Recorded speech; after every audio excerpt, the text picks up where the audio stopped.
Hey guys, welcome back to the Growers Corner. So today I wanted to talk about making babies. Cannabis breeding, right?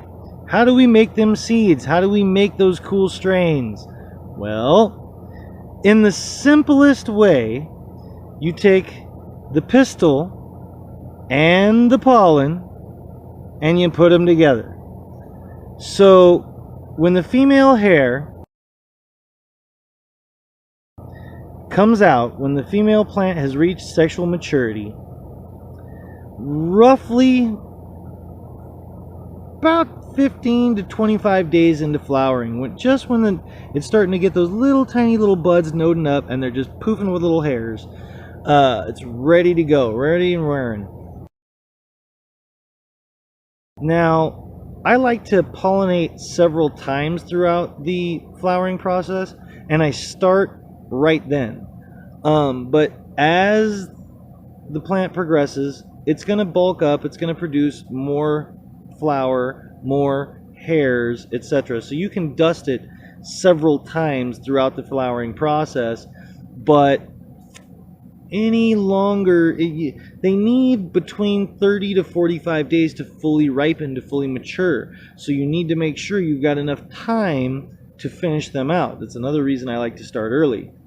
But as a rule, your males are going to mature first. So and he's going to pop several times. So you can either take your male and your female that you like and put them in what is affectionately referred to in the industry as a honeymoon suite. For a couple of reasons. A, you don't screw yourself and seed your crop. Or B, make a real angry neighbor and seed his crop. So you want to keep the male under wraps to the best of your ability. Indoor, outdoor, depot, etc. It doesn't really matter. One little speck of pollen can travel up to or around 50 miles. And that's through a small crack, a pinhole in your depot, somebody left the door open. I mean, any number of things, and the pollen can hit you right on your clothing, So just something to think about, to be aware of.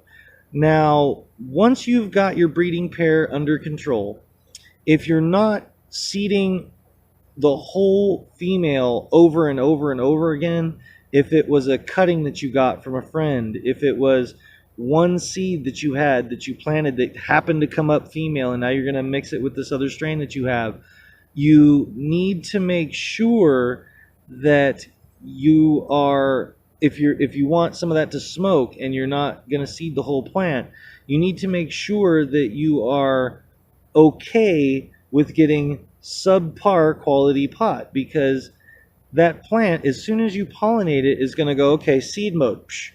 The whole reason for its being is to catch pollen, make seeds, and reproduce. So as soon as that objective has been accomplished, even just on one singular branch, the whole plant kind of slows down. It'll still produce pot. It's still going to produce cannabis that is of quality. It's just not going to be top shelf.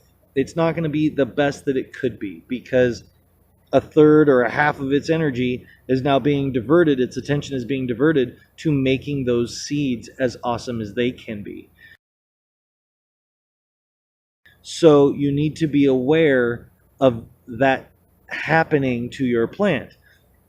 Now, you can wait a little bit longer depending on the flowering time of that plant to make sure that you've got a little bit bigger buds that you're pollinating, so that there's a little bit more potency to that plant if you end up wanting to smoke the rest of it. I don't recommend that, because you want the most maturity out of your seeds possible. So there's that to think about. However, it is something you can do. And when doing a branch or two, you want to use a paintbrush. I know it sounds silly, but that's the bottom line. If you're doing it outdoors, you want to do it on a day where there is virtually no wind whatsoever. If you're doing it in your indoor or greenhouse situation, you want to turn your fans off. You want to close the door. You want to make sure that there's very little air circulation. for at least the first 24 to 36 hours, so that that pollen has a good amount of time to set in, and the hair will actually curl up. You'll come back to that branch, and that whole branch was nothing but white hairs. Now they have turned red and are curling up to curl in to start making that seed.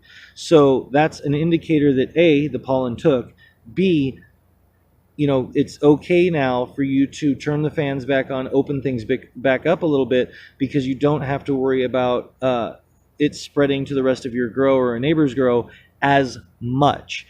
As a general rule, I almost always, if I'm planting or seeding this plant here, right here, whether it be the whole plant or one branch, I always end up inadvertently checking the surrounding plants and or branches, either on that singular plant or the plants around it, for additional seeds. If I'm just seeding the one branch, there's inadvertently going to be other seeds that got, or other pollen, other branches that got a little bit of pollen that brushed from it. The wind brushed that branch into another one, etc. So be aware of that. Kind of segregate that portion of the plant when you harvest it to go through it.